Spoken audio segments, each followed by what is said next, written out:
My name is Sarah, I'm 58 years old, and I heard my son-in-law call my daughter a filthy pig just moments before he was supposed to marry her. Before I tell you how I exposed his web of lies and made him pay for every single word, let me know where you're watching from in the comments. It helps to know I'm not alone in this. The silk of my mother of the bride dress felt cool against my skin as I stood in the grand hallway of the Levesque Tower. I took a deep breath, the air thick with the scent of lilies and happy anticipation. In less than an hour, my daughter, my Emily, was getting married. My heart felt like it was going to burst with pride. She looked like an angel, her face glowing. Just as the photographer was setting up for more pictures, Emily turned to me, her eyes wide with a small panic. "Mom, could you be a lifesaver?" I left Grandma Caroline's hairpin in the groom's suite when I dropped off his gift. "I can't walk down the aisle without it." "Of course, honey. Don't you worry about a thing," I said, squeezing her hand. I walked down the long, quiet corridor, my heels clicking softly on the polished marble. As I approached the groom's suite, I could hear the low rumble of male voices and a sudden burst of laughter. I smiled. The boys were just being boys, celebrating the last few moments of Ethan's single life. The heavy wooden door was slightly ajar. I raised my hand to knock, but a voice from inside stopped me cold. It was Ethan's voice, dripping with a kind of smug cruelty I'd never heard before. "The thought of touching that filthy pig makes my skin crawl," he said. The air left my lungs. The hallway tilted. It felt like the polished marble floor had turned to ice water, and I was sinking.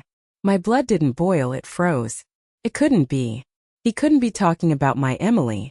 Then, his voice came again, clearer this time, punctuated by the snickers of his groomsmen. "But it's a small price to pay to get my hands on that bakery. 6 months tops. I sell it, pay off my dad's debts, and I'm gone. She'll never see me again." The room exploded in howls of laughter. Vicious, ugly laughter. And in that sound my world, my daughter's world, shattered into a million pieces. My knees felt weak, and I pressed my back against the cool wall to keep from collapsing. This wasn't a nightmare. This was real. My hand, shaking just a second before, was suddenly steady. I fumbled in my purse, my fingers closing around my phone. My thumb found the camera app, swiped to video, and pressed the small red circle. I needed proof. I needed him to hang himself with his own vile words. I stood there, phone in hand, recording the death of my daughter's dream. And in that moment I knew this wedding would not happen. But what I didn't know was that overhearing those words was just the first step into a war that would threaten to destroy everything I had ever built. To understand why I did what I did, you have to understand what that bakery means. It's not just a business. It's my life, my daughter's life, built from the ashes of our deepest sorrow. My husband, David, was the love of my life. He had a laugh that could fill a room and a heart that was just too big for this world. One Tuesday morning he kissed me goodbye before heading to his construction job, and that afternoon I got the call. A massive heart attack. He was gone just like that at 42. Emily was only 10. The funeral was a blur of black clothes and casseroles. After everyone left, it was just me and Emily in a house that suddenly felt cavernous and silent. The silence was soon replaced by the rustle of papers. Unpaid bills. A second mortgage on the house I didn't know about. David was a wonderful man, but not a great bookkeeper. We were on the verge of losing everything. I remember tucking Emily into bed one night, her small face streaked with tears, and she whispered, "Are we going to be okay, Mommy?" I held her tight, the scent of her lavender shampoo filling my senses, and I made a promise to her and to myself. "We're going to be more than okay, sweetie. I promise." I didn't know how, but I knew I had to. I had one thing left from my own mother. A worn, flour-dusted recipe book. My grandmother Caroline had been a baker, and her recipes were legendary in our family. I started in our own kitchen late at night after my part-time bookkeeping job, with a $50 bag of flour and a prayer. I baked her signature cinnamon rolls, her lemon drizzle cakes, her impossibly flaky apple pies. I started selling them at the local farmer's market. The first Saturday I sold out in an hour. That little bit of money paid the electric bill. The next week's profit covered the water. Slowly, painstakingly, we climbed out of debt. Emily grew up with the constant smell of cinnamon and melting butter. She'd sit at the kitchen counter doing her homework, her little nose smudged with flour, offering her critiques. "More icing, Mom. She'd say seriously, and she was always right. She had the gift. Together, we turned that kitchen counter operation into Sweet Caroline's Bakery, a brick-and-mortar shop in the heart of Columbus.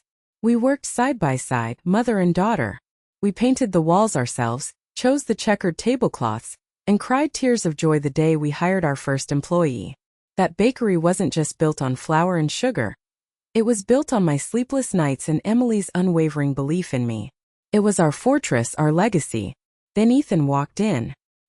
He was handsome, polished, and oozed a kind of old-money confidence that was rare in our part of town. He said his family were long-time residents, though I'd never heard of them. He swept Emily off her feet. He'd bring her flowers, whisper sweet things in her ear, and look at her with an adoration that made my daughter glow. And because I wanted her to be happy, so desperately happy, I silenced the tiny alarm bell ringing in the back of my mind. I tried to ignore the way his eyes would glaze over when Emily talked excitedly about a new recipe, but would light up when she mentioned our quarterly profits. I dismissed the way he'd steer conversations towards our expansion plans, our suppliers, our bottom line. He'd ask questions about her potential inheritance, framing it as just wanting to make sure she was taken care of. Once he even made a joke about how a big wedding would be a great way to attract investors for his own consulting firm. I told myself I was being cynical, a lonely widow who was afraid of losing her daughter. I wanted to trust Emily's judgment. I wanted to believe in the fairy tale. I had ignored my gut feeling for months, telling myself I was just an overprotective mother. Now, standing outside that hotel room door with my phone recording, the cold, hard truth hit me. My gut had been screaming at me for a reason, and I had just handed my precious daughter over to a monster. The question was it too late to save her? For a split second I was paralyzed. Every instinct screamed at me to burst through that door, to claw that smug look off his face. I wanted to make a scene so big it would be heard all the way down in the lobby. But then another instinct took over. The one I'd honed over 20 years of fighting to survive. You don't fight a snake by screaming at it. You cut off its head. I stopped the recording, my thumb hitting the screen with a decisive tap. I saved the file, my heart pounding a frantic rhythm against my ribs. I turned and walked away from that door, my steps measured and silent. Every ounce of grief and rage was channeled into a cold, diamond-hard resolve. He wanted our money. He wanted the bakery. He would get nothing. I found a deserted alcove near a service elevator, the air smelling of polish and quiet efficiency. I pulled out my phone, my fingers flying across the screen. I didn't call Emily. I didn't call my sister. I called the one man I trusted as much as I had trusted my husband. The phone rang twice. "Frank," I said, my voice low and urgent, cutting him off before he could even say hello. "It's Sarah. Code red. I need you at the Levesque Tower in 20 minutes. Bring the Caroline Shield paperwork. No questions." There was a pause, and then I heard the sound of a chair scraping against a floor. "I'm on my way." Frank had been David's best friend since childhood, our accountant for 15 years. He was a quiet, steady man who had held my hand at the funeral and helped me navigate the mountain of debt David had left behind. He knew every sacrifice, every tear that had gone into that bakery. He knew what was at stake. The Caroline Shield was his idea. A year ago, when our profits really started to take off, he'd sat me down with a lawyer. "Sarah, you need to protect this," he'd said. "For you and for Emily. It's an ironclad failsafe." We created an irrevocable trust. It was a complex legal structure, but the bottom line was simple. In an emergency with a single signature, the ownership of Sweet Caroline's would be transferred into a trust that I, and I alone, controlled as trustee. Emily would always get the profits, she would be set for life, but she couldn't sell it, borrow against it, or give a single share away. And no husband, current or future, could ever touch it in a divorce or any other circumstance. It was designed to protect Emily from predators. I just never imagined the predator would be the man she was about to marry. I waited in the lobby, a statue of forced calm amidst the bustle of wedding guests arriving in their finery. I saw Frank hurrying through the revolving doors, a leather briefcase clutched in his hand. His kind, wrinkled face was etched with worry. "Sarah, what in God's name is going on?" he whispered, leading me to a quiet corner. I didn't cry. My voice didn't even shake. I told him what I heard, word for word. I saw the color drain from his face, his worry replaced by a slow-burning fury. "That son of a bitch," he breathed, his hand clenching into a fist. He opened the briefcase on a small table. "Let's get this done." He laid the documents out. There were only a few pages that needed my signature. It was the final activation. I picked up the pen he offered, its weight heavy in my hand. This was it. This was the point of no return. I was about to protect my daughter's future by utterly destroying her present day. What mother wouldn't do the same? Stay with me because what happens next is the hardest thing I've ever had to do. I looked at Frank, his face a grim mask, and I signed my name. The scratch of the pen on the thick paper was the loudest sound in the world. It was a declaration of war. The ink on the paper was barely dry. The business was safe. But now came the part that tore my soul apart. I had to walk back into that bridal suite and tell my radiant, happy daughter that her fairy tale was a lie. Walking back to that bridal suite was the longest walk of my life.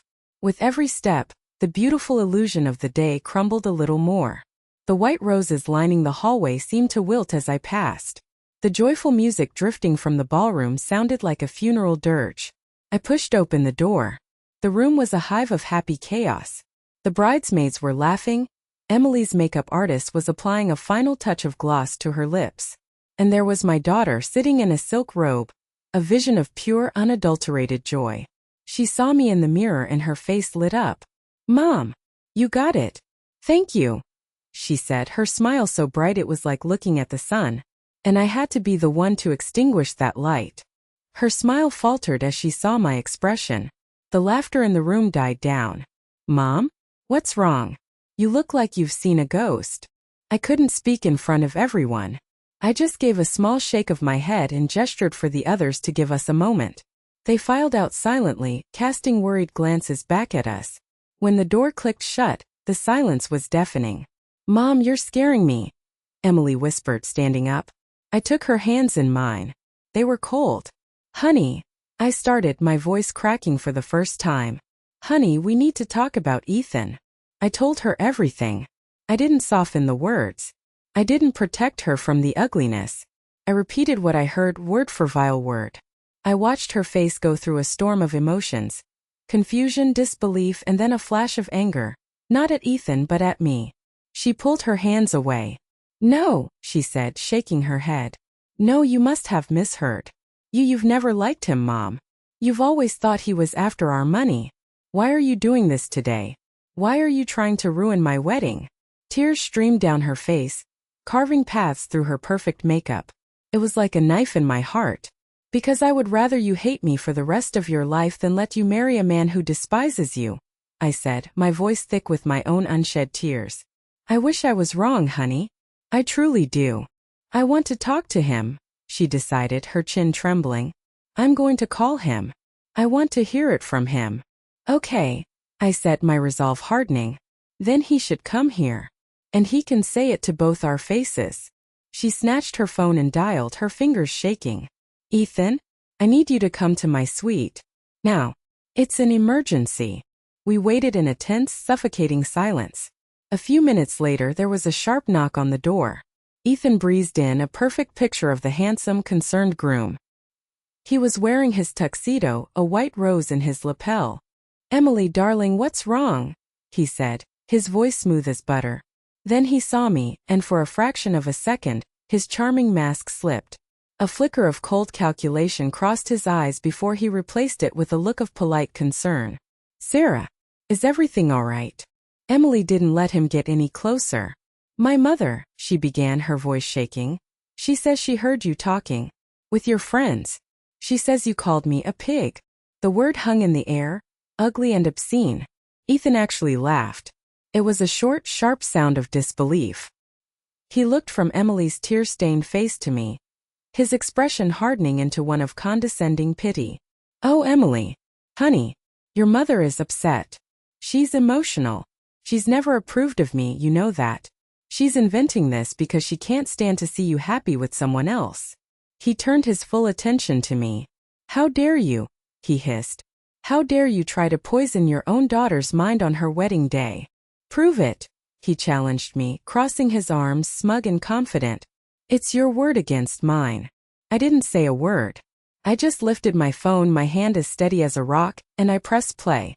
His voice filled the room, amplified by the phone's speaker. The thought of touching that filthy pig makes my skin crawl. The silence that followed was absolute. Emily made a small strangled sound in the back of her throat. The color drained from Ethan's face. He looked like he'd been slapped. But it's a small price to pay to get my hands on that bakery. 6 months tops. I stopped the recording.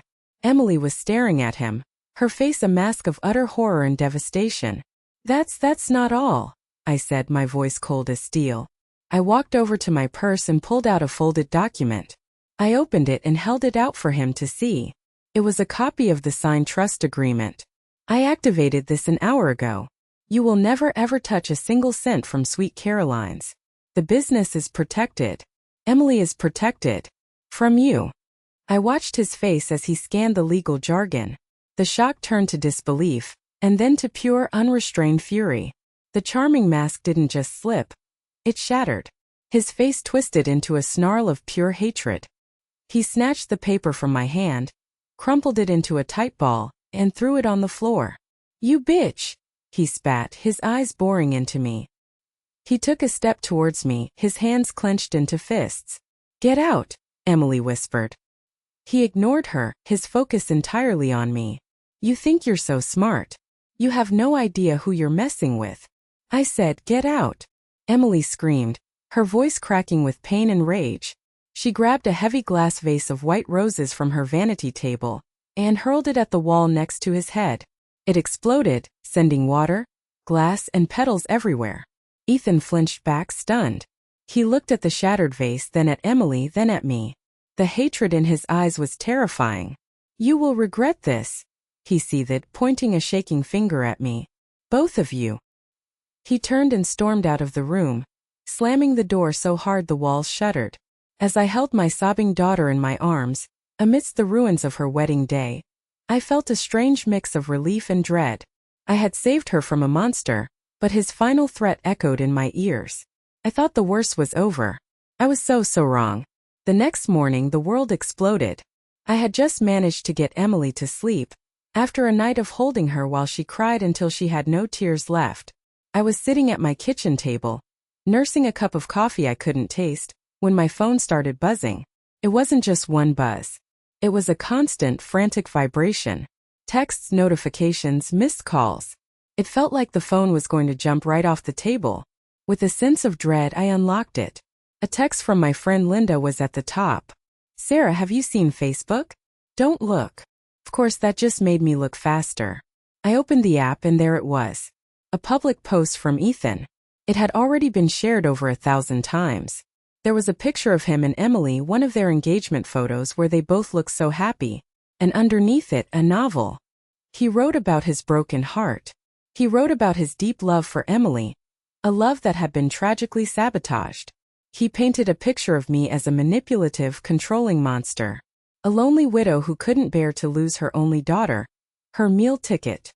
He wrote, my only crime was loving her too much. And for that, I was targeted by a mother-in-law who saw me not as a son, but as a threat to her control over the family inheritance. Inheritance. He used that word. As if we were the Rockefellers. But the most insidious part was the audio. He'd posted a clip. He had somehow gotten one of his groomsmen to record their conversation too, but his version was different. It was expertly edited. He'd cut out his own cruelest words and left in the parts where his friends were goading him, making it sound like he was just awkwardly playing along with some stupid, drunken locker room talk. He even added a bit at the end, his voice filled with fake sincerity, saying, guys, come on, that's enough. I love Emily. It was a masterpiece of deception. Then I made the mistake of reading the comments. That poor man. She dodged a bullet, but not the one she thought. I always thought there was something off about that mother. So smug. This is what happens with single mothers who make their daughters their whole world. Toxic. #justice for Ethan. It went on and on. Hundreds of them. People who had never met me, who had been customers for years, were tearing me to shreds. They were calling me a narcissist, a psychopath. They were pitying my daughter for being trapped with me. The public execution had begun. Later that day, the second wave hit. Our pages on Yelp and Google reviews were flooded. 1-star review after 1-star review. The owner is a manipulative monster. Wouldn't give her my money. Heard they have a roach problem. Fits the owner's personality. Overpriced and run by a bitter old woman. Go somewhere else. My phone rang. It was the catering manager for a large local corporation. We had a contract to provide pastries for their big promotion party next month. Sarah, she said, her voice cool and distant. We've decided to go in a different direction. We're terminating the contract. But why? I asked, though I already knew. We can't be associated with this kind of public drama, she said, and hung up. Another call came. And another. Every call was a nail in the coffin of the business I'd spent 20 years building. I stood in my kitchen, the morning light streaming in, and felt the walls of my life closing in on me. Ethan wasn't just content with breaking my daughter's heart. He was trying to burn my entire world to the ground. Our reputation, built over 2 decades of hard work and honesty, was being torn to shreds overnight by a man whose heart was filled with nothing but lies. And he was just getting started. Just when I thought it couldn't get any worse, it did. 2 days later, a pristine white van from the Columbus Public Health Department pulled up in front of Sweet Caroline's. 2 stern-faced inspectors in crisp uniforms walked in, clipboards in hand. "Ma'am, we've received an anonymous complaint," the taller one said, not meeting my eyes. "Allegations of expired ingredients, rodent infestation, and improper food handling." I was floored. My bakery was my sanctuary. It was immaculate. I scrubbed the floors myself every night long after my employees went home. We had a perfect inspection record for 20 years. "That's impossible," I stammered. "That's a lie. You can look anywhere you want." "We intend to," he said flatly. "But per protocol, we have to issue a temporary closure notice pending a full investigation." My blood ran cold. He pulled out a large bright orange sticker and slapped it right on the center of my beautiful glass front door. "Closed by order of the health department." The words were a brand, a public declaration of failure and filth. I felt the shame crawl up my neck like a hot rash. A car slowed down as it passed, the driver pointing. Someone was already taking a picture with their phone. Within an hour, a photo of that orange sticker was on a local gossip blog with the headline, "Sweet Caroline's Sour Secrets?" Ethan's work. I knew it in my bones. I locked the door behind the inspectors and sank onto a stool in the darkened, silent bakery. The smell of yeast and sugar, usually a comfort, now smelled like decay. I was surrounded by the evidence of my life's work, and it felt like a tomb. That's when my phone rang. It was my younger sister, Karen. For a moment, a flicker of hope. Maybe she was calling to offer support. "Sarah?" Her voice was sharp, accusatory. "I just saw the picture online. A health code violation? My God, how far are you going to let this go?" "Karen, it's a lie," I said, my voice hoarse. "Ethan is behind this. He's trying to destroy me." There was a cold, bitter laugh on the other end of the line. "Oh, stop it, Sarah. Just stop. Ethan called me. He told me everything. He told me how you've always been jealous of anyone Emily gets close to. How you couldn't stand the thought of her having a life of her own. He was a good man, and you drove him away with your paranoia." I couldn't breathe. It felt like a punch to the gut. My own sister. "You believe him? You believe a man you've known for 6 months over your own sister?" "I believe what I see," she snapped. "I see you alone and bitter in that bakery you care about more than people. Ethan was so kind. He listened to me. He even offered to help me sort out my finances after the divorce, give me a loan to get back on my feet. He saw I was struggling. Do you know when the last time was that you asked me how I was doing, Sarah? You were too busy counting your profits." The accusation stung, partly because there was a grain of truth to it. I had been consumed by the business. But I did it for us, for Emily. I thought she understood. "He was using you, Karen," I whispered, the fight draining out of me. "He was trying to turn you against me. The only person using anyone is you," she spat. "You've used Emily as your crutch your whole life. I'm done. Don't call me until you're ready to admit what you've done." She hung up. The click of the phone echoed in the empty bakery. That was it. That was the blow that brought me to my knees. Betrayed by my own blood. My business shuttered. My daughter upstairs, lost in a fog of grief. Ethan hadn't just attacked my livelihood. He'd systematically taken a scalpel to my life and cut away my support system, leaving me utterly alone. I rested my forehead on the cold stainless steel counter, the silence pressing in. For the first time since David died, I felt a deep, dark despair. I wanted to give up. I wanted to just turn the key in the lock and walk away forever. He was winning. The monster was winning. But as they say, it's always darkest before the dawn. And my dawn had a name, Jessica Stone. I let myself wallow for exactly one night. I sat in the dark, let the tears fall, and felt the full weight of the despair. Then, as the first gray light of dawn filtered through my kitchen window, something shifted. I looked at a framed photo on my counter, a picture of a 12-year-old Emily, covered in flour, beaming with pride as she held up a slightly lopsided birthday cake she'd decorated herself. That little girl didn't raise a quitter. David didn't marry a quitter. And I wasn't about to become one now. The anger returned, but this time it was different. It wasn't the hot, messy rage of before. It was a cold, focused fury. I was done crying. I was ready to fight. I spent the entire morning on my laptop, not reading the hateful comments but researching. I wasn't looking for just any lawyer. I was looking for a killer. And after 3 hours of reading articles, testimonials, and court records, I found her. Her name was Jessica Stone. The legal community in Ohio had a nickname for her: the Warrior Queen. She specialized in high-stakes defamation and character assassination cases. Her win record was nearly perfect. She was expensive, ruthless, and exactly what I needed. I got an appointment for the next day. Her office wasn't what I expected. It was a sleek, modern space in a downtown high-rise, all glass and steel. Jessica Stone herself was a woman in her late 40s, impeccably dressed, with sharp, intelligent eyes that seemed to see right through you. She didn't offer comforting words or platitudes. She offered me a bottle of water and said, "All right, Sarah. Start from the beginning. Don't leave anything out." I told her everything. I played her the full, unedited recording from my phone. I showed her Ethan's Facebook post and the doctored audio. I showed her the deluge of one-star reviews, the notice from the health department, and the text messages from my sister. I laid out the entire ugly story. She listened intently, her expression unreadable. When I was finished, she was silent for a long moment, tapping a pen on her legal pad. Then she looked up at me, and for the first time I saw a flicker of something in her eyes. It was the look of a predator who had just caught the scent of blood. A slow, dangerous smile spread across her face. "He's arrogant, Sarah," she said, her voice a low purr.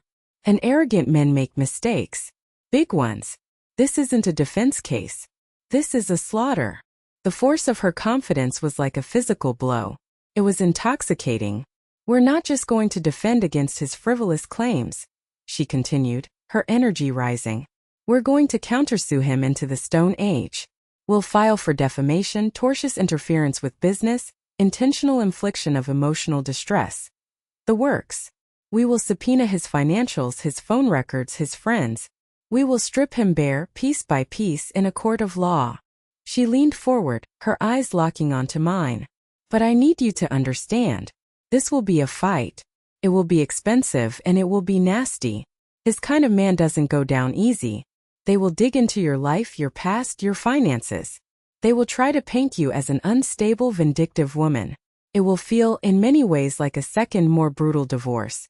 Are you ready for that?" I thought of the orange sticker on my door. I thought of my sister's venomous words. I thought of Emily, upstairs in her room, her heart shattered. I looked at my daughter, who had insisted on coming with me.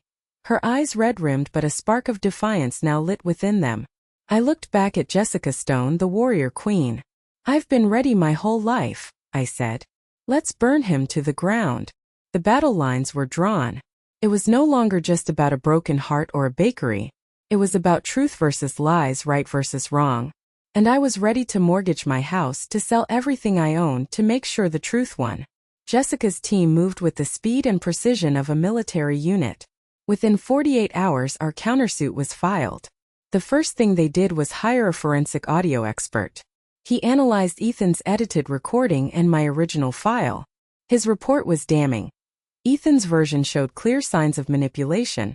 including clipped sentences and artificially inserted pauses. My version was clean. That was our first piece of ammunition. Next, they went after his finances. It was a messy, tangled web of lies. The successful consulting firm was a shell company registered to a P.O. box. He had maxed out credit cards, a car loan on the verge of default, and a significant personal loan from his father, whose own business had collapsed a year prior. The family inheritance he'd hinted at was a myth. They were drowning in debt. His entire life was a house of cards, and marrying Emily was supposed to be his ticket out. The most disturbing discoveries came from the private investigator Jessica hired. He was a former cop named Miller, a quiet man who seemed to blend into the background. Miller started digging into Ethan's past relationships. It wasn't easy. Most women just wanted to forget him. But eventually, he found two who were willing to talk on the condition of anonymity. The first was a nurse named Chloe. She told a story that was eerily familiar. Ethan had swept her off her feet, showered her with affection, and convinced her he was on the cusp of a big business deal.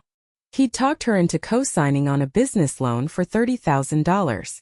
6 months later, he broke up with her, claiming he needed to find himself. He disappeared, and she was left with the debt. The salary she earned, which was meant for her own future, was now being garnished to pay for his lies. The second was a graphic designer named Maria. With her, he'd used a different tactic. He'd moved into her apartment, lived rent-free for a year, and slowly drained her savings, always with the promise of paying her back as soon as this deal comes through. He'd even convinced her to dip into the college fund she was saving for her younger sister. He broke her heart and left her nearly bankrupt. "He's a predator," Miller said, sliding the report across Jessica's desk. "He finds successful, kind-hearted women and bleeds them dry. The problem is they're both too scared and too ashamed to go on the record." Meanwhile, Miller also looked into the health department complaint. He couldn't prove Ethan made the call, but he did get the security footage from a 24-hour convenience store across the street from the public payphone where the call originated. The timestamp on the footage was 3 minutes before the official complaint was logged. It showed a man in a hoodie, his face obscured, getting out of a car that looked exactly like Ethan's dark blue Audi. It was circumstantial, but it was another piece of the puzzle. Every piece of information we found painted a picture of a sociopath. It made me sick to my stomach, but it also made me more determined. We had motive, we had a pattern of behavior, but we needed a smoking gun. We needed something that tied his lies directly to his attempt to destroy the bakery. His word against mine could still be debated in the court of public opinion. We needed his own words again. That evening I was sitting with Emily and Jessica in Jessica's office, the city lights twinkling below. "He's too smart to fall for the same trick twice," I said, feeling a wave of frustration. Emily, who had been quiet for most of the meeting, looked up. Her eyes had a new kind of fire in them, one I hadn't seen before. "Maybe not," she said slowly. "He's not smart. He's arrogant. And his arrogance is his weakness. What if we don't set the trap? What if we let him walk into it himself?" Jessica and I looked at her. "We need to use one of our own as bait," Emily said, her voice gaining strength. The plan was dangerous. It was brilliant. And it was so risky it could either save us or sink us completely. The trap was about to be set. Emily's plan was built on one simple truth. Ethan wouldn't be able to resist the chance to gloat. His ego was his Achilles heel. "He's not just trying to ruin us financially," Emily explained, leaning forward in Jessica's office. "He's trying to win. He needs to feel like he's the one who brought us down. We need to give him a victory to brag about." The plan was this. We would use our most loyal supplier, Mark, the man who provided our organic flour.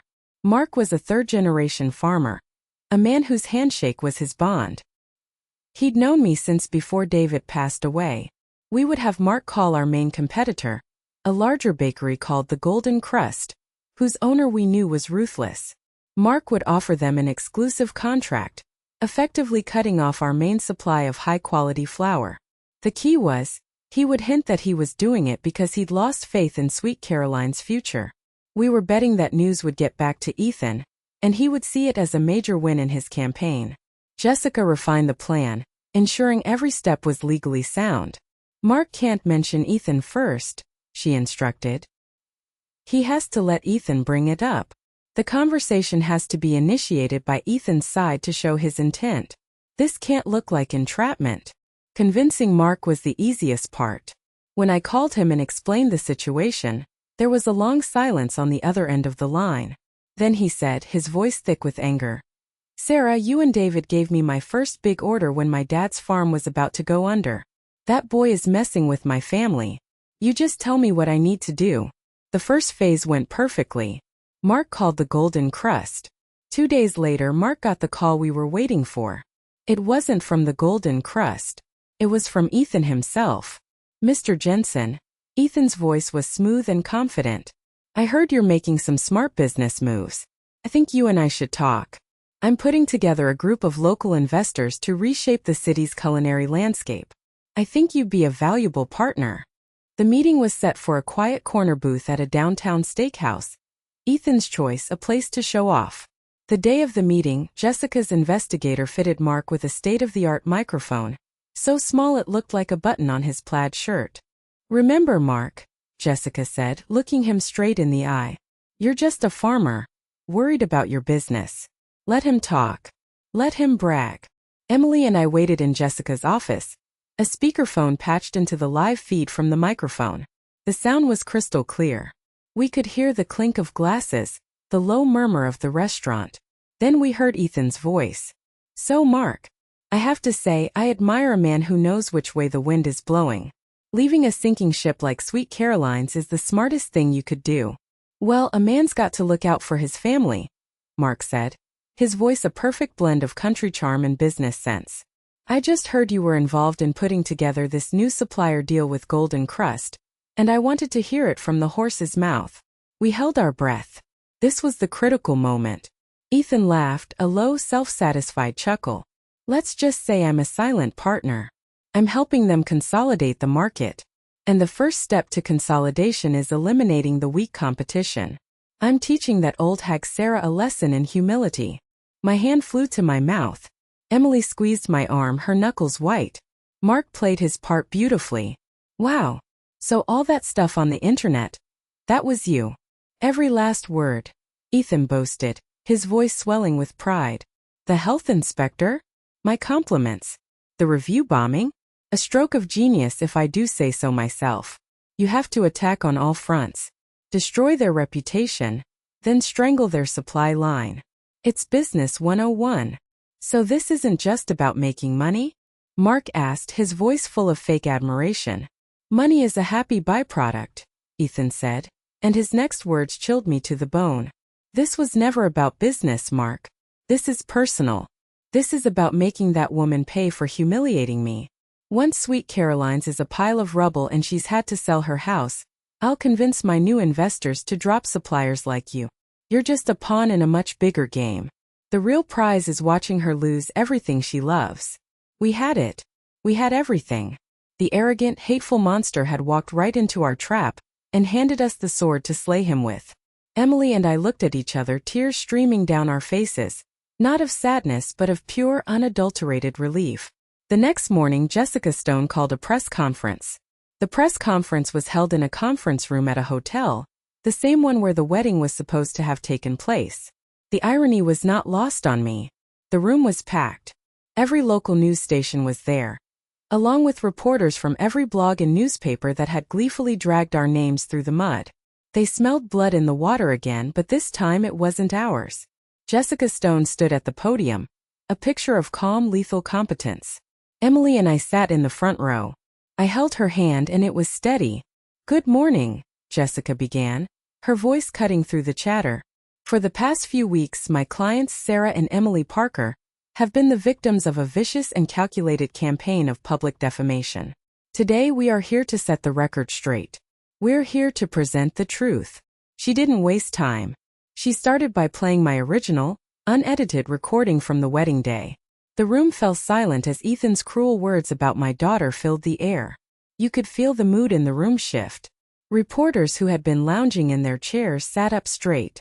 "That," Jessica said into the silence, "was the catalyst. The words of a man who was about to marry a woman he secretly despised. What followed was not the reaction of a heartbroken victim, as Mr. Hayes would have you believe, but the calculated revenge of a con artist whose scheme had been exposed. Then she delivered the killing blow. Mr. Hayes has claimed his words were taken out of context. He has claimed he was the victim. So now I'd like to play you a second recording. This one was taken just 2 days ago, in a conversation between Mr. Hayes and a local businessman. She pressed play. The sound of Ethan's voice, arrogant and boastful, echoed through the speakers. The reporters started scribbling furiously in their notepads. When the part about the health inspector played, a collective gasp went through the room. When he admitted to orchestrating the entire campaign, a reporter in the back whispered, "Oh my God." And when he called Mark a pawn and revealed his true, personal vendetta, the room was in stunned silence. Checkmate. The fallout was immediate and spectacular. It was the lead story on the evening news. The blogs that had attacked us were now publishing groveling apologies and condemnations of Ethan. The hashtag Justice for Ethan hashtag was replaced with hashtag ScamArtistEthan. That evening Jessica got a call. It was Chloe, the nurse Ethan had scammed out of $30,000. "I saw the news," she said, her voice shaking but firm. "I'm not afraid anymore. I'll testify." An hour later Maria, the graphic designer, called too. The dam had broken. Then my phone rang. It was Karen. She was sobbing so hard I could barely understand her. "Sarah, I'm so sorry. I heard. I was so stupid. Can you ever forgive me?" "I don't know, Karen," I said, my voice flat and tired. "I really don't know." I hung up. I didn't have the energy for her guilt. The next morning, a formal settlement offer arrived from Ethan's lawyer. It was a complete surrender. They would drop their lawsuit, issue a public apology, and agree to our financial terms if we dropped our countersuit. Jessica read it over. He's terrified. He knows he's facing potential criminal charges now for the health department call. He just wants this to go away. She looked at me. "It's your call, Sarah. You can take the deal and end this now." I looked at Emily. She had been through hell. Maybe it was time to just let it be over. But I saw the steel in her eyes. The little girl who cried over a ruined wedding was gone.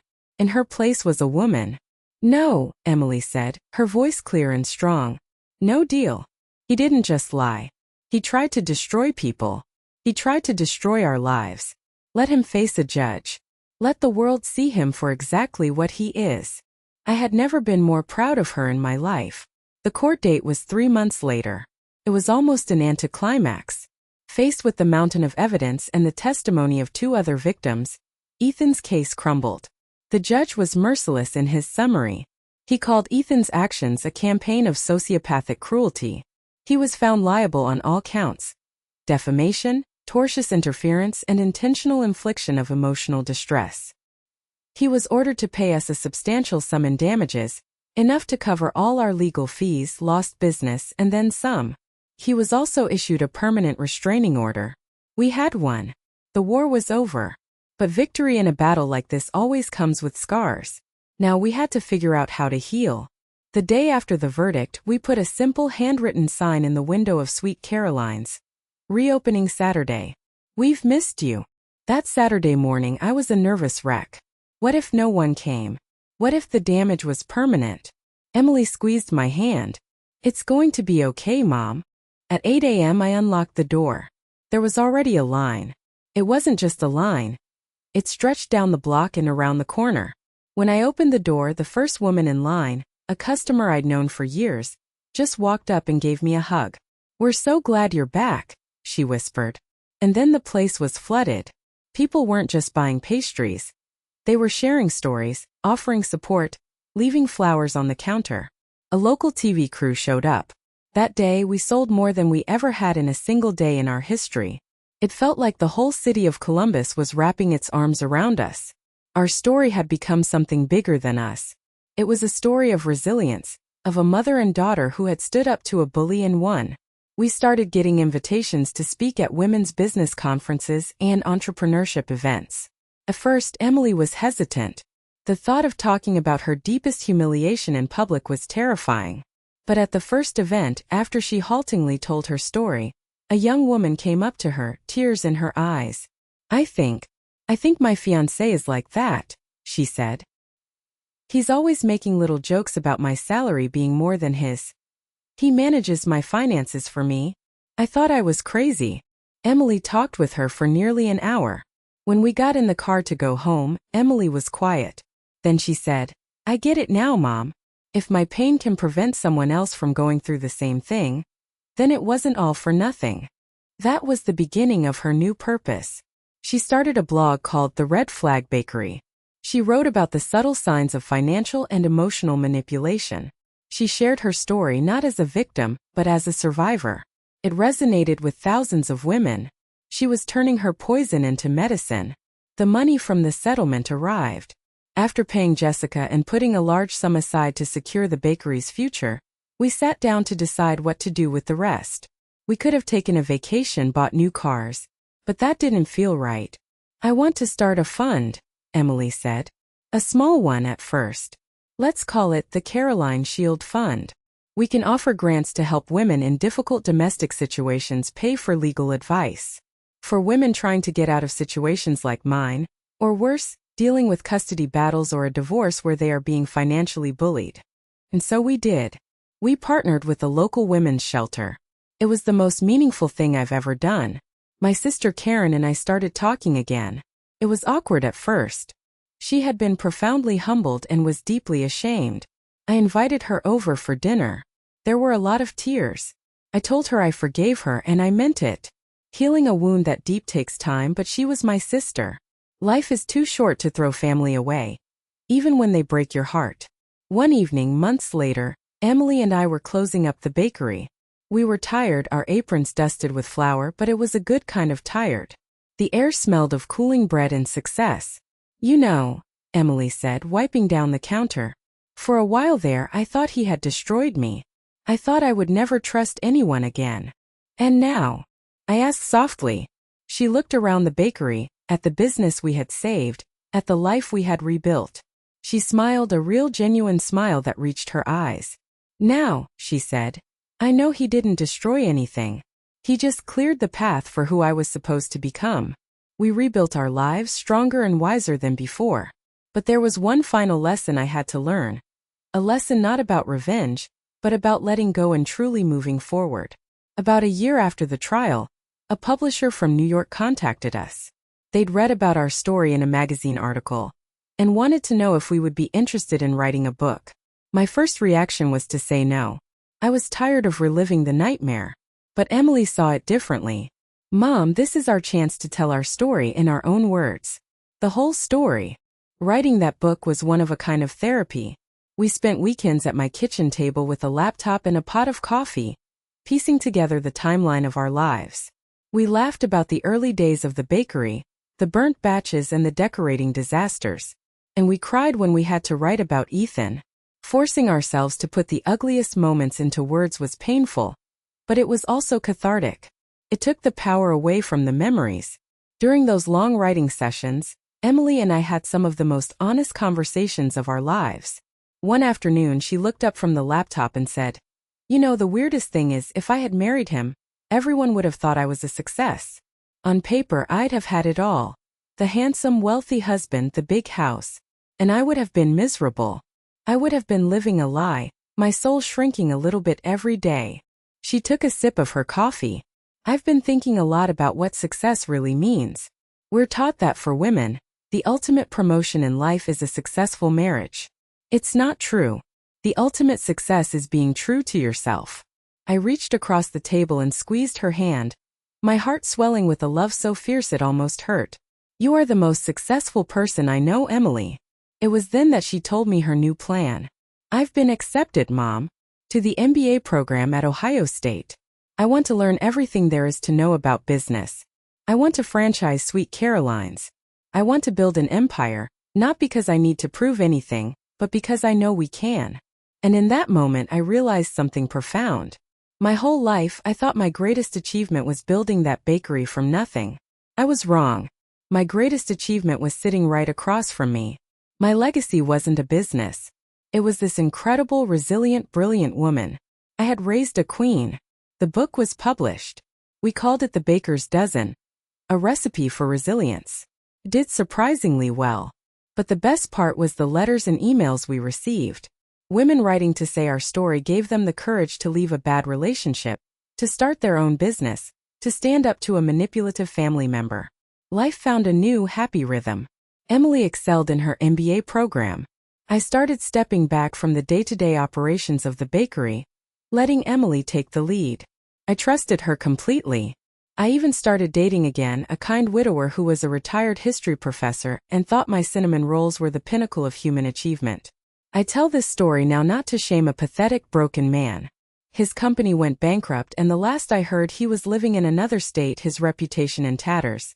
I tell it to you, to every woman, every mother out there who has a little alarm bell ringing in the back of her mind.